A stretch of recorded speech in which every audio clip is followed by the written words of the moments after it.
Celui qui craint de perdre ce qu'il possède est déjà possédé par ce qu'il craint de perdre.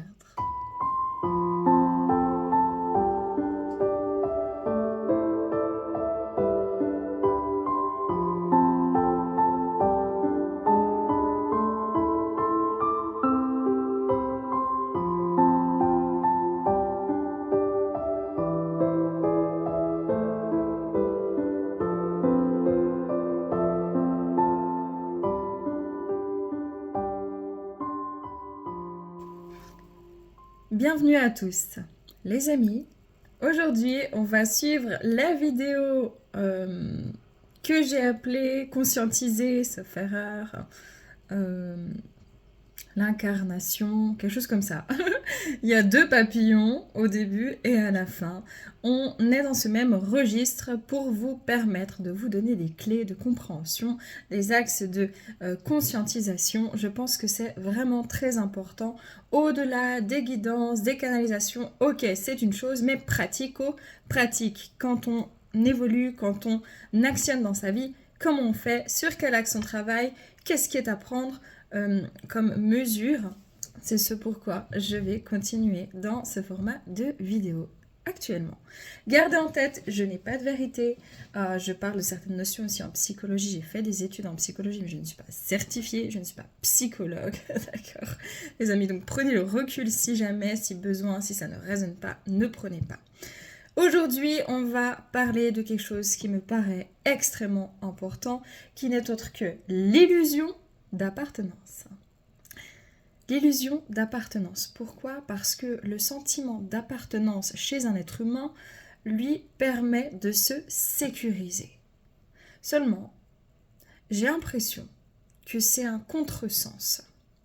Parce que en appartenant, en s'appartenant ou en s'appropriant une personne, même si ce n'est pas vraiment possible, en s'appropriant, donc en possédant, finalement, c'est vraiment ce qui va advenir sur du long terme, la possessivité, le sentiment de jalousie, le sentiment d'avoir peur de manquer, d'avoir peur de perdre, résulte vraiment d'une forme de possessivité. Et bien, quand on rentre dans un sentiment d'appartenance, on dissocie, on divise. Or, je pense qu'il faut faire une très claire distinction entre le besoin d'appartenir à un groupe et le besoin d'être lié à un groupe. Parce que chaque mot a du sens et parce que, comme nous allons le voir dans cette vidéo, depuis l'enfance, on nous apprend à nous approprier des choses pour devenir des consommateurs. Que nous ne sommes pas de base. De base, nous sommes simplement en lien avec le vivant, mais nous l'avons oublié. Donc, les phases de l'éveil spirituel, que ce soit surtout d'ailleurs dans des liens d'âme spirituels qui viennent appuyer ça, et c'est pourquoi aussi je fais cette vidéo. Souvent on voit les gens qui disent oui mais c'est ma personne, c'est mon mari, c'est ma femme, c'est mon amoureux, c'est mon amoureuse. Oui d'accord, c'est un langage, jusque là je suis d'accord, et c'est extraordinaire parce que l'être humain a créé un langage fantastique, fabuleux, organisé et intelligent. Donc ça, il faut lui laisser, c'est superbe. Par contre, l'intention derrière n'est pas toujours très saine. Parce qu'il y a beaucoup de personnes qui ont le sentiment d'être complètement perdues dès le moment où elles sont quittées par quelqu'un, dès le moment où l'autre commence à avoir des sentiments pour quelqu'un d'autre, etc., etc. L'autre n'appartient qu'à lui-même. Et je pense que c'est vraiment important aussi de déconstruire tout ça, d'avoir des clés de comprendre, des clés de compréhension sur le plan psychologique, psychique, aussi sur le plan énergétique, sur le plan de l'âme et sur le plan humain, pour pouvoir en fait arriver à comprendre ce qui se passe, quelle insécurité ça vient toucher, comment la travailler, et puis surtout bien comprendre que l'autre ne vous a jamais appartenu et que vous ne lui avez jamais appartenu. C'est une véritable illusion, je crois que c'est une des plus grandes illusions que l'on puisse retrouver dans nos sociétés, c'est l'appartenance qui mène en fait finalement à une forme de possession, de possessivité, que ce soit entre humains ou que ce soit par rapport aux animaux ou que ce soit en fait dans un rapport dominant-dominé, dominant-soumis finalement et d'emprise. Donc cette vidéo est vraiment très importante et même si ça vous enquiquine, si vous avez des problématiques parce que vous dites ah c'est pas une guidance et tout, et ben demandez-vous si vous n'êtes pas dans une forme un peu parfois de dépendance qui pourrait aussi amener à une dépendance affective problématique qui est dérangeante et peut-être cette vidéo pourra vous donner quelques clés de compréhension. Les amis, c'est parti, on commence.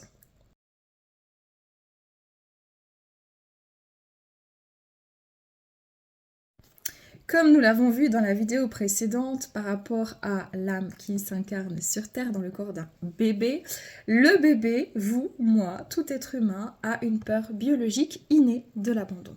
Si maman m'abandonne, et puis ensuite au-delà, papa, la figure référente, ma famille, mes amis, etc., je me sens vulnérable. Pourquoi? Parce que le petit enfant ne peut pas se suffire à lui-même. La race humaine est une race finalement animale qui prend le plus de temps, sauf erreur, à se développer.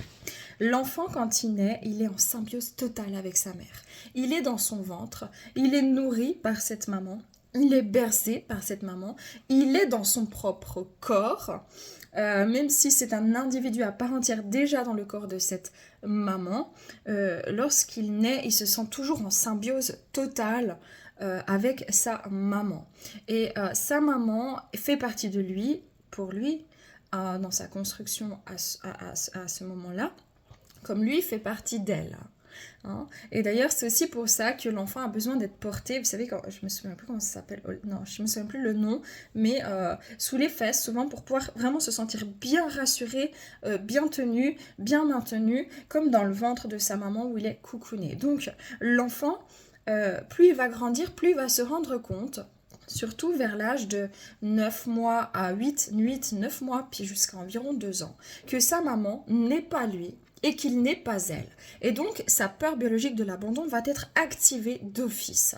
Ça veut dire que l'enfant va commencer à se rendre compte que maman ne répond pas toujours à mes besoins rapidement. Maman ne m'entend pas toujours comme j'en ai envie. Maman peut-être n'est pas là, peut-être maman travaille, peut-être maman m'a fait garder chez la nounou, hein, peut-être que mes parents se sont séparés, ce qui a induit une espèce d'insécurité, parce que parfois j'ai besoin d'être vers ma maman, parfois j'ai besoin d'être vers mon papa, mais j'ai l'impression gentiment d'être un être à part entière et d'être vulnérable. Donc tout ça étant réactivé, il va activer sa dite peur de l'étranger, vu qu'il se rend compte en fait que l'autre existe, voilà, tout simplement. Et que, pourquoi? Sur le plan humain, je pense que c'est très clair, l'enfant n'est pas encore dans ses fonctions cognitives apte à comprendre ça. Sur le plan de l'âme, si on prend de la hauteur, l'âme finalement, dans l'au-delà de ce qu'on voit, où il y a plusieurs formes de dimensions, hein, l'enfant, il se sent, suivant la dimension dans laquelle il vient, vraiment en symbiose avec l'ensemble, en fait. Il ne se sent pas du tout délimité. C'est comme si tout à coup on lui met c'est une terre à laquelle on met des frontières du jour au lendemain. Et lui, il se bute à ses frontières, puis il dit, mais c'est bizarre, maman, j'avais pas ces frontières, tu vois. Et ces frontières, c'est le corps, c'est la délimitation physique tangible de la matière. À ce moment-là, il va devoir s'habituer à tout ça.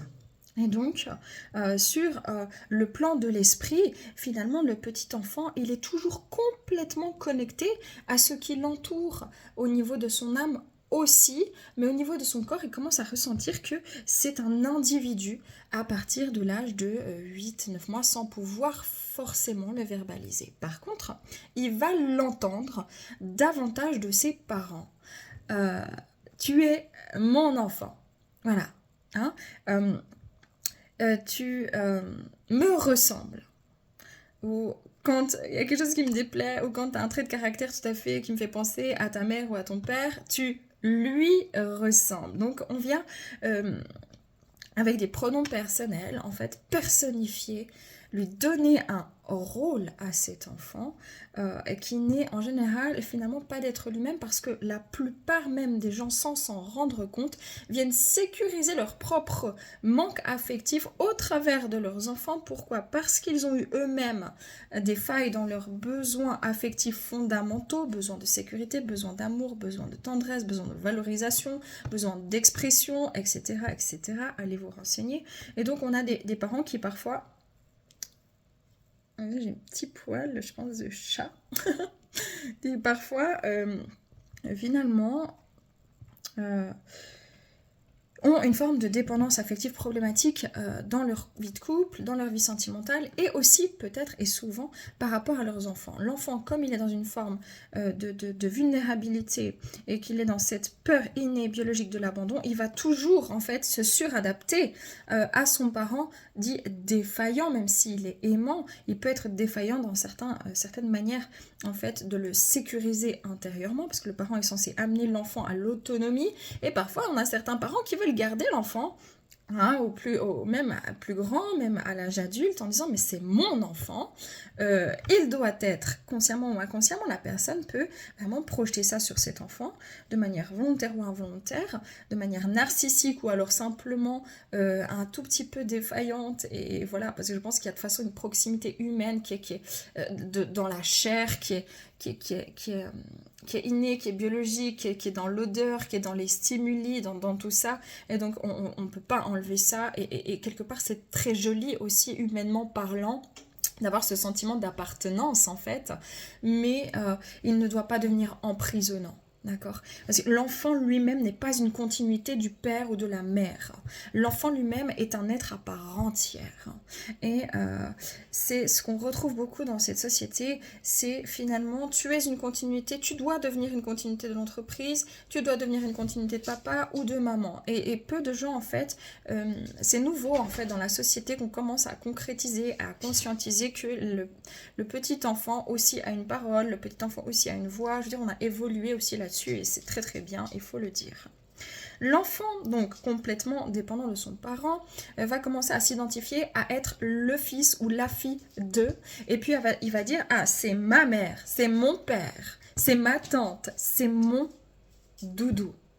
Le doudou étant comme une entité de transfert. Ça veut dire que ça peut être un petit doudou, une petite peluche ou n'importe quoi d'autre en fait, où le parent inconsciemment ou consciemment, mais la plupart du temps inconsciemment, va essayer de sécuriser son enfant sur une figure d'attachement. Et si cette figure d'attachement, soit dit au passage, en général la mère, puis ensuite l'entourage direct ou une personne qui voit de référence en qui il se sent en confiance, n'est pas là, et ben il va saisir ce doudou. Et c'est pour ça qu'on peut avoir des crises énorme quand le bébé perd son doudou. Pourquoi? Ou sa lolette, qui est un réflexe de succion qui va calmer l'enfant finalement, parce que ça vient le raviver à cette sensation de symbiose avec sa mère quand il tète au sein. Voilà. Donc on a des enfants qui peuvent être complètement perturbés à ce moment-là. Pourquoi? Parce qu'ils sont complètement insécures. Parce que la sécurité a été transférée d'une personne à un objet d'attachement. Et c'est là où ça devient intéressant, parce qu'en grandissant, dans la société de surconsommation dans laquelle on est, dans laquelle on pousse à être finalement le produit de notre propre production, je suis désolée, c'est mon chien, et ben en fait on arrive dans des formes de possessivité, de possession, de contrôle, et on développe des sentiments toujours plus forts au niveau de l'insécurité, au niveau du manque de confiance en soi et en l'autre, et au niveau finalement du non-amour de ce qui est, et de la condition finalement d'appartenir à l'autre, ou que l'autre nous appartienne pour... Je suis désolée. On se calme, s'il vous plaît. On n'aboie pas, hein. Vous pouvez jouer les garçons, mais on n'aboie pas. D'accord ? Merci. Donc là, c'est ce dont on va parler pour déconstruire ça.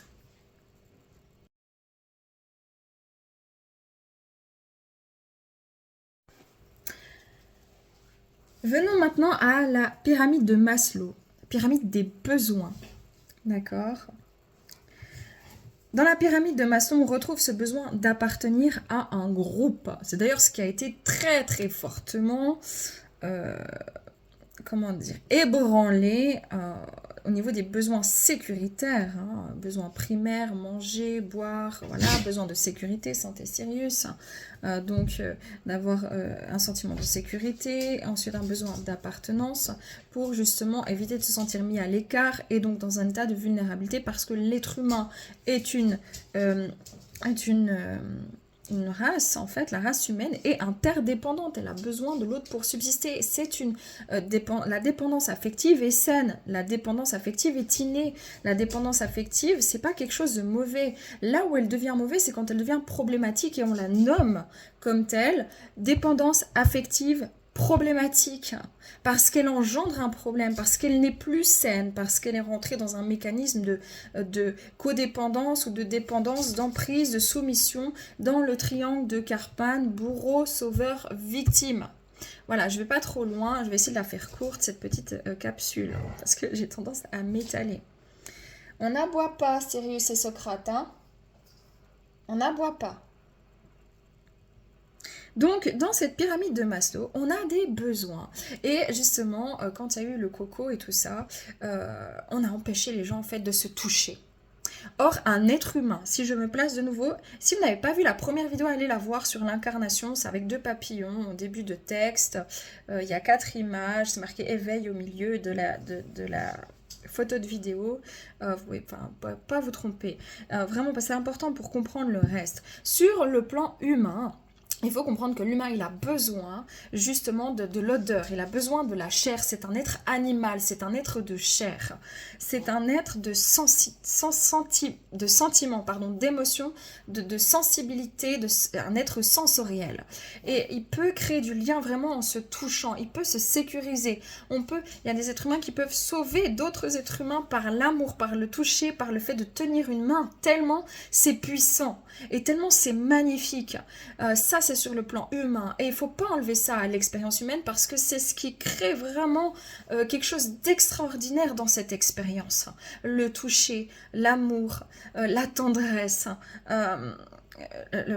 l'émotion, l'excitation aussi. Tout ça, c'est merveilleux. Tous ces canaux sensoriels récepteurs sensoriels et sensitifs. Ok, sur le plan de l'âme, l'âme a conscience qu'elle vient faire l'expérience de la conscience dans un chemin de vie terrestre qu'elle vient incarner au sein d'un individu. Elle a conscience qu'elle met des frontières. Ok ? Mais pour justement ne pas les ressentir. Le but là-dedans étant, je n'ai pas de vérité, mais probablement de ce que j'ai capté, d'arrêter de s'individualiser de trop dans un sentiment justement d'être seul parce que tout le monde est connecté. Et c'est ce pourquoi, sur le plan de l'âme, j'appellerais ça avoir un besoin d'être en lien. Et ça se retrouve dans l'être humain. C'est-à-dire, je n'ai pas besoin de te posséder pour exister. Je n'ai pas besoin que tu me possèdes pour exister. J'ai besoin que nous soyons en lien. J'ai besoin que nous partagions. C'est un vrai besoin, tant pour les âmes que pour les êtres humains. Mais encore plus pour les êtres humains. L'âme venant faire l'expérience de l'individu au sein d'un groupe d'individus, au sein de l'ensemble du vivant de matière condensée.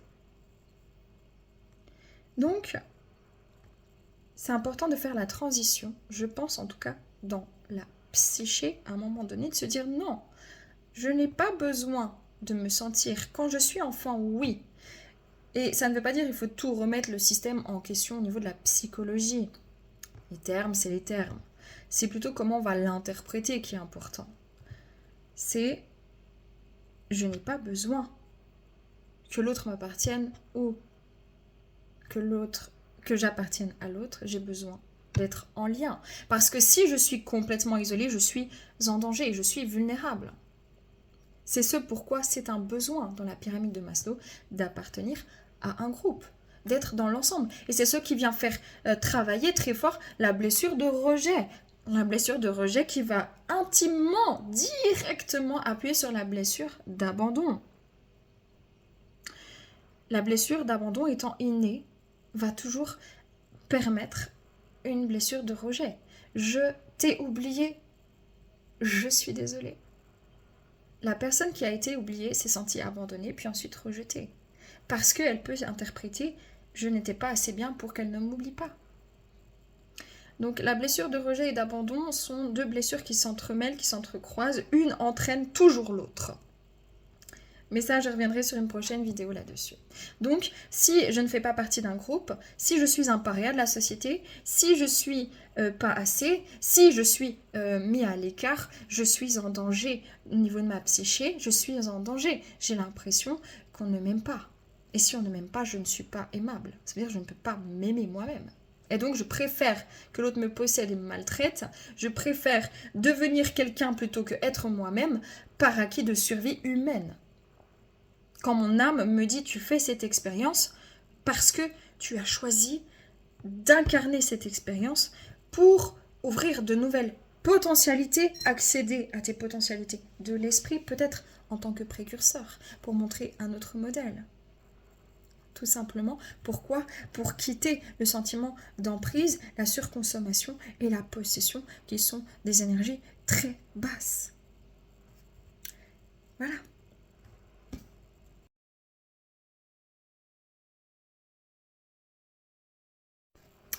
Ok, parlons maintenant de la possession, de la possessivité.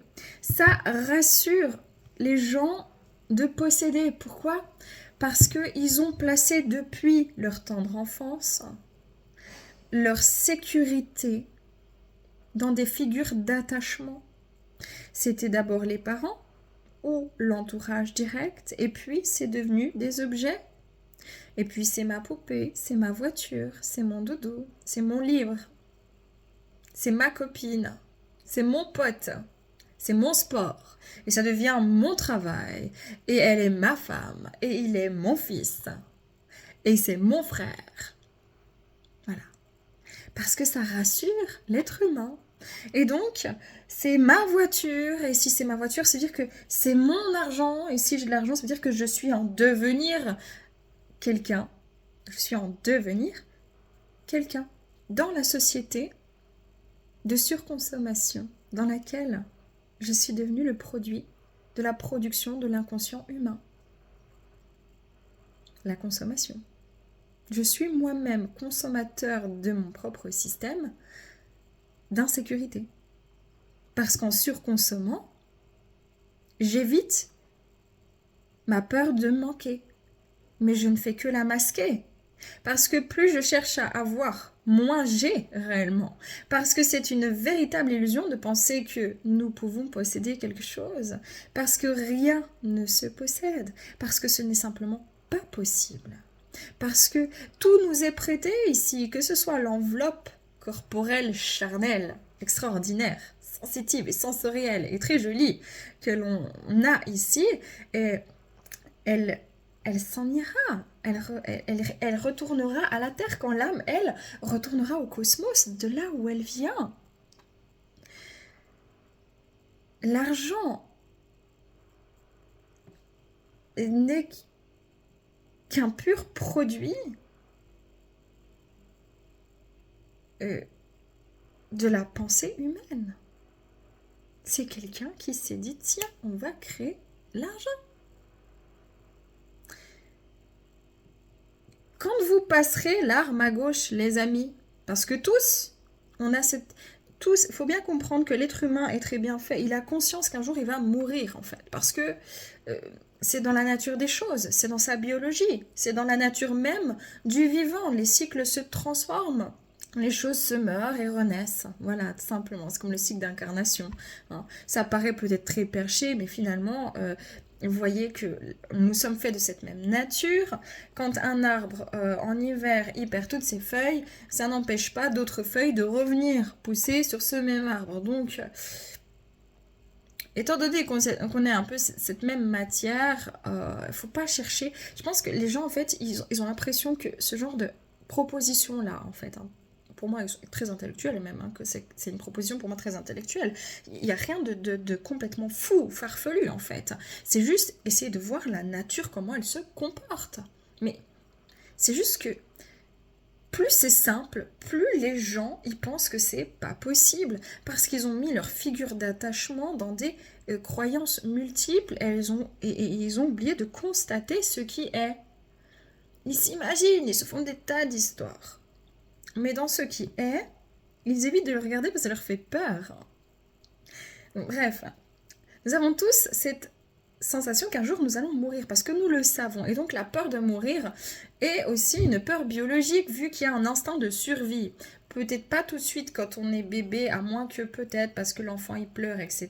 Mais il y a des enfants qui se laissent dans les premières semaines de vie quand ils sont séparés de leur mère mourir. Même s'ils sont nourris, etc., ils se laissent mourir parce qu'ils n'ont pas l'affect, ils n'ont pas le toucher, ils n'ont pas la sécurité parce que c'est comme si c'est une partie d'eux qui meurt. Parce qu'ils font encore partie de cette maman, vous voyez. Et donc, on est très sensible à cette peur de mourir et c'est une corde sensible de l'être humain. Et si vous voulez, le sentiment en fait d'avoir assez dans les placards, d'avoir assez d'argent, c'est tout. Ok, je vais pas mourir de faim. Vous voyez, je vais pas mourir de faim. Ma famille ne va pas mourir de faim. C'est très instinctif de base. Et ensuite, il y a, je vais pas être mis à l'écart, on va pas me trahir, on va pas me tuer parce que je suis pas assez, parce que je fais partie d'un groupe. Hein, on va pas me tuer, même ne serait-ce que socialement, parce que si je suis plus rien socialement, en fait je suis plus rien ici, vu que la société et tout ce qu'on m'a vendu, donné, on m'a pas donné l'opportunité d'expérimenter autre chose que la société ici sur Terre, en tout cas là où je vis pour l'instant. Donc vous voyez, tout vient se rapporter à ça, donc à un sentiment finalement d'insécurité, donc d'avoir besoin de. Et donc, finalement, la peur de manquer vient travailler sur un sentiment de manque intérieur. Pourquoi? Parce que depuis tout petit, on dit à l'enfant de se sécuriser avec une figure extérieure. Or, on pourrait déconstruire ça si, avec un petit enfant, même si ce sont d'abord en symbiose, puis qu'il a besoin véritablement, et ce n'est pas à remettre en question, d'une figure référente, surtout sa mère de base, puis ensuite son père, pour pouvoir se développer convenablement au niveau de sa psyché, et puis vivre et survivre, il y a un moment donné où on est censé expliquer à l'enfant que c'est un individu, que c'est un être à part entière, mais qui fait partie d'un groupe d'individus et qui n'a pas besoin de coller des étiquettes sur son front, de la compétition, de l'avoir et finalement de l'appartenance pour exister. Or nous lui disons depuis tout petit qu'il doit bien travailler à l'école pour avoir un bon métier, pour avoir un bon salaire, parce que sinon il va galérer. Ça veut dire quoi? Ça veut dire qu'on lui met déjà dans la tête que sa vie ça sera de la merde. Donc il doit être un bon petit soldat, sinon il ne pourra pas y arriver. On lui met dans la tête que l'amour est conditionné parce que on lui dit je t'aime quand tu me rapportes une bonne note, mais quand tu me rapportes une mauvaise note, je suis pas content. Tu es comme ton père ou comme ta mère, par exemple. Ou alors, encore, on peut retrouver des systèmes inconscients. Les parents ne font vraiment pas exprès et c'est pas facile de tout changer comme ça. C'est très inconscient, dans l'inconscient collectif. Hein. C'est pour ça qu'on a des prises de conscience. C'est pour ça que je fais ces vidéos qui, je pense, sont plus importantes encore que des canalisations. Mais très clairement, je vous le dis. Parce que c'est tangible, là. C'est réel, c'est tangible, c'est maintenant, ça appartient à tout le monde. Mais cet enfant va toujours faire en sorte en fait d'être aimé, d'être admiré. Et donc l'amour même, moi je suis maman, hein, pour moi j'aime mon fils de manière inconditionnelle comme je pense la plupart des parents vont vous le dire. Oui, mais on a quand même un espèce d'inconscient où il faut qu'on soit juste réaliste. Moi en tout cas, hein, et la plupart des gens je pense aussi, il faut juste arrêter de vouloir être parfait. Se dire simplement oui, il y a des fois où mon enfant, par son comportement, m'a fait me sentir pas assez, pas à la hauteur pour vis-à-vis de lui-même, parce que je rapporte ça à moi, alors que peut-être son comportement est juste là pour m'alerter de quelque chose. Moi, je le prends direct pour moi. On prend les choses pour soi. On prend pourquoi? Parce que inconsciemment, c'est comme si on est en échec pour quelque chose. Si votre enfant il fait une monstre connerie, vous allez vous sentir en échec. Donc vous pouvez lui rapper dessus, lui gueuler dessus, ou vous énerver, ou ou être paniqué, lui dire mais chérie, est-ce que ça va, etc. Peu importe, mais vous allez rapporter ça à vous parce que c'est humain. D'accord? Donc, en tant qu'humain, l'amour est forcément conditionné à quelque chose. Et ça ne veut pas dire que vous ne pouvez pas aimer votre enfant inconditionnellement. Moi, je suis persuadée d'aimer, par exemple, mon fils inconditionnellement, mais parce que peu importe ce qu'il va faire, je sais que je l'aime, en fait. Mais vraiment, et puis que je n'attends rien de lui. Par contre, inconsciemment, depuis qu'ils sont tout petits, l'enfant, lui, il sent les attentes inconscientes des parents. Il ressent tout, c'est une éponge. Donc, il va se suradapter en fait à cet inconscient pour devenir lui-même un programme inconscient de ce qu'a été ses parents, ce qu'ont été la société, etc., etc. Donc, il faut bien comprendre en fait que l'enfant, il faut qu'on lui explique que oui, c'est un individu, que oui, il est aimé, qu'il fasse des bonnes ou des mauvaises notes, qu'il n'a pas besoin de devenir quelqu'un, mais qu'on l'aime dans son être. Et il faut vraiment, vraiment appuyer avec les enfants là-dessus. C'est extrêmement important de nos jours. Maintenant, pour en venir à la possessivité, donc on se retrouve vraiment avec des enfants qui déjà peinent à partager quand ils ont un frère ou une sœur parce que ils ont été chouchoutés, dorlotés, t'es mon amour, t'es mon chéri, t'as reçu des peluches, t'as reçu des machins. Dans la surconsommation, toujours, la forme d'amour est malheureusement passée à un moment donné. Pourquoi? Parce que finalement, à partir de la révolution industrielle, des années 1800, peut-être même avant, le fait d'avoir et de donner, ça montrait finalement le statut. Et en fait, on décorait les femmes. En fait, elles devaient changer déjà 18 fois par jour pour montrer la richesse de leur mari. Bon, bref, soit dans leur corset où elles ne pouvaient même pas respirer. Voilà, donc ça a commencé comme ça en fait. C'est montrer ce que j'ai parce que je dois montrer que je suis quelqu'un. Donc finalement, en fait, je dois montrer que je suis quelque chose dans la société, donc que je possède assez. Et en fait, on a élevé les enfants et les générations comme ça, dans ce système assez capitaliste et empiriste. Et maintenant, il faut déconstruire tout ça. Il faut bien comprendre une chose, c'est que l'amour ne s'achète pas.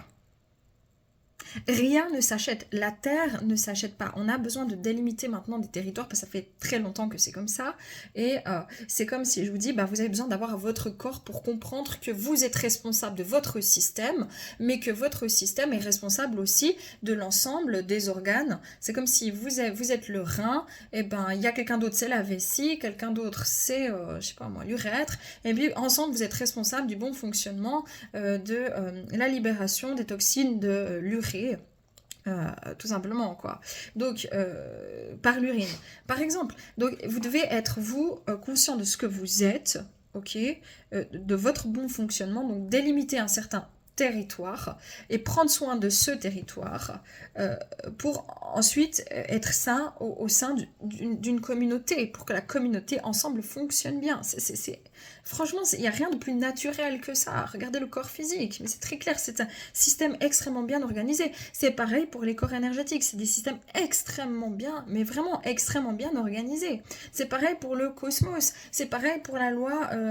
Regardez, tout tourne, c'est incroyable. Tout est régi par des fréquences, par des lois finalement dites universelles, unies ensemble. D'accord? Mais ici dans un corps physique. Donc même une terre peut être, entre guillemets, appartenir sur le plan humain, on peut dire à tel peuple, à telle ethnie, mais quand l'âme, elle sait que la terre n'appartient à personne, et finalement l'humain aussi avec son mental supérieur peut se dire, attends, ouais, écoute, on est arrivé, on a planté un drapeau, hein? Voilà, la Terre, elle s'en fout de qui c'est qui est là ou qui est pas là, hein. C'est pas elle qui a choisi et c'est pas. Mais nous, parce qu'on a cette intelligence intellectuelle, on a décidé de s'approprier ce morceau de terre. Et puis on a décidé de s'approprier les richesses du pays voisin. Et puis on a décidé, etc., etc., etc. Donc pourquoi? Parce que l'homme, avec un grand H, a besoin de posséder. Parce que son mental inférieur est stimulé en ce sens-là, parce qu'il n'est plus dans l'ensemble du vivant, parce qu'on lui fait croire qu'il peut être éternel, parce qu'il a une envie d'éternel, parce que l'éternel n'existe que dans le cosmos et pas sur Terre, et parce qu'il a perdu cette notion qui est très simple, c'est l'amour, et c'est être humble face au mystère de la vie. Être humble, si j'ai assez, mon voisin doit aussi avoir assez. Ce n'est pas plus compliqué que ça s'appelle le partage. Mais quand on a fait des sociétés individualistes, comme on les a créées, eh ben on n'est plus dans le partage, on est dans l'avoir, on n'est plus dans l'être, on est dans le paraître. Et tout ça, il faut le déconstruire. Donc, si, par exemple, vous avez quelqu'un dans votre cœur, que vous êtes amoureux ou amoureuse, pensez-vous que c'est un véritable amour que de vouloir posséder l'autre? Non. S'il y a un problème de possession au niveau de l'amour, faut bien comprendre que vous avez probablement une mémoire de trahison et que vous êtes dans un contrôle. Vous avez été trahi antérieurement, ou vous avez vu vos parents se trahir, ou vous avez ça dans vos mémoires qu'il va falloir aller travailler. L'autre ne vous appartient en aucun cas, même si vous êtes marié avec. Ce qui vous lie, c'est simplement le lien, d'accord? L'amour, le lien, le partage. Et parfois, ce n'est même pas l'amour, c'est de la dépendance pure et dure. Et les gens n'arrivent juste pas à s'en rendre compte, tout simplement, parce qu'ils sont dépendants de leur sécurité qu'ils ont misée à l'extérieur. Il faut, dans l'éveil spirituel, l'éveil de l'esprit, de la conscience, descendre les potentialités. Je crois en moi, je peux y arriver, je casse finalement mes barrages au niveau de mon mental inférieur pour pouvoir venir, en fait, dans un mental super, exprimer mes potentialités et croire en moi. Parce que je suis assez. Voilà. Donc, il faut casser tout ça. Il faut casser toutes ces conneries. Vraiment. Et vraiment, je dis des conneries. C'est des conneries. C'est vraiment des conneries. Personne ne vous appartient. Ce n'est pas parce que vous êtes marié avec votre femme ou avec votre mari qu'il doit vous appartenir. Il y a un contrat moral, comme il y a un contrat d'âme. Le contrat physique humain est un contrat moral. On peut se dire, bah voilà, personne ne va avoir ailleurs, parce qu'on fonctionne comme ça. Donc il faut régir quelque chose, parce qu'on a besoin de communiquer, c'est essentiel. Le couple doit communiquer. Dès le moment où il y en a un ou l'autre qui trompe, eh ben là, ça peut créer un gros problème. Peut-être que sur le plan humain, vous dites, mon Dieu, c'est un nanana ou c'est une nanana. Sur le plan de l'âme, vous dites, bah voilà, c'est un partenaire d'âme qui vient me faire expérimenter la trahison pour que, enfin, tout ça pour que je puisse réactiver ma mémoire de la trahison. Ça me ramène à ma famille voilà, où toutes les femmes, par exemple, dans la famille ont été trahies comme ça par les hommes, par exemple, ou inversement. Et puis, ça va m'aider à exprimer mes potentialités de l'esprit une fois que j'aurai déconstruit tout ça, même si c'est très violent pour mon être ici sur Terre, pour pouvoir finalement exprimer mes potentialités, donc arrêter de me projeter comme n'étant pas assez, pas suffisant, pas suffisante, etc., etc. C'est pas parce que sur le plan de l'âme c'est un partenaire que vous devez l'accepter pour autant dans votre vie physique et matérielle. Ce n'est pas parce que c'est un partenaire d'âme que cette personne vous appartient, encore moins si cette personne elle est mariée et qu'elle a des gamins, parce qu'ici vous êtes sur Terre, vous n'êtes pas je sais pas où, et j'ai vu tellement de choses avec des gens qui disent oui c'est... Mais ça m'a rendu folle, ce terme-là. Alors, j'entends bien une énergie tierce, je suis d'accord. Ok, bon, je ne vais pas revenir 18 fois là-dessus. Mais vous savez, moi, ça m'a vraiment scandalisé de voir des gens qui font carrément même des projections de liens d'âme avec des gens qui sont en famille et qui arrivent à traiter la femme ou l'homme de l'autre comme étant de trop, alors que c'est la mère. Alors oui, parfois c'est une expérience, mais d'où elle est de trop? Mais qui êtes-vous pour dire que cette personne est de trop dans la vie de cette personne, que ce soit sa mère, son père, sa sœur, que ce soit son enfant, etc. Mais personne n'est de trop dans la vie de personne. Si cette personne est en train d'expérimenter un mariage difficile, c'est parce que peut-être elle l'a choisi, peut-être parce qu'elle est libre de le choisir encore. Mais vous n'avez pas à lui dire ce qu'elle a le droit de faire ou pas. Parce que alors là, ce n'est pas de l'amour, c'est de la possession. Et ça, il faut bien le comprendre, et surtout dans les liens d'âme, parce qu'il y a beaucoup de gens qui pensent être dans des liens d'âme extraordinaires et qui sont eux-mêmes très toxiques, et je dois le dire avec tout mon amour, parce qu'on a tous, un jour ou l'autre, à plusieurs reprises dans notre vie, des comportements toxiques. Et je dis bien des comportements toxiques, même si nous ne sommes pas toxiques. de base. Donc il faut bien comprendre ça. L'amour ne s'achète pas, l'amour ne se revendique pas, l'amour ne s'octroie pas, l'amour ne se privatise pas, l'amour n'est pas une emprise, l'amour n'est pas non plus soumission à l'autorité de quelque personne que ce soit. Si votre femme vous dit tu dois faire ça, tu dois faire ça, tu dois faire ça, elle vous culpabilise tout le temps, demandez-vous ce que votre âme est venue expérimenter et comment vous pouvez déconstruire ce schéma. Parce que ce n'est pas normal. Vous n'avez pas à être à l'image de cette personne. Vous n'êtes pas modelable. Comme la Terre elle-même n'est pas modelable. L'être humain croit qu'il peut aller modeler le temps, modeler la Terre, mais c'est sa grande illusion d'appartenance. Je crois que ça m'appartient, donc je me sens supérieure et je vais conditionner les autres, mes pensées. Je vais en faire des certitudes pour que ça m'appartienne, pour me sécuriser en fait, dans mon inconscient collectif humain. Et tout ça est un vrai non-sens parce que, comme je vous le disais au début, celui qui craint de perdre quelque chose, ça veut dire que il est déjà lui-même possédé par sa peur. Donc, il n'est pas souverain. Il agit inconsciemment. Il agit dans une réaction. Et il doit prendre conscience que ce n'est pas le bon sens, tout simplement. Voilà les amis, j'ai terminé cette vidéo, c'était un peu plus long que prévu, mais je crois vraiment très important cette vidéo. Prenez que si ça résonne, paix, amour sur vous, les vôtres, prenez soin de vous. À bientôt, ciao.